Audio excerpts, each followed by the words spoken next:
Hey guys, welcome to Tutorial Guru. Today I'll be learning how to change chart type in TradingView mobile app, and now let's dive right in. Now to change your chart type on your TradingView app, first open up your TradingView app on your phone, and after opening your TradingView app guys, you can see the chart button at the bottom left corner of the screen over here just beside the watch list. Tap on the chart and you'll land over here guys, which is your the chart of the pair you're trading. Now in order to change your chart type in this interface, you can see the three dotted icon available for us over here where it says Analysis Hub.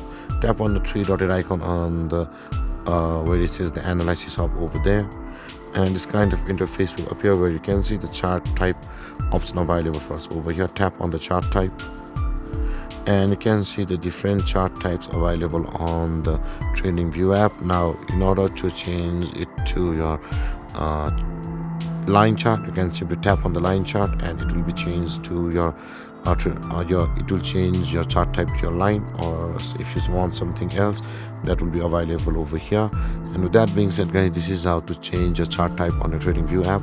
And if you have any confusions or questions regarding the topic, feel free to comment in the comment section below, and don't forget to like, subscribe and hit that bell icon for more videos. Thank you for watching guys. Peace.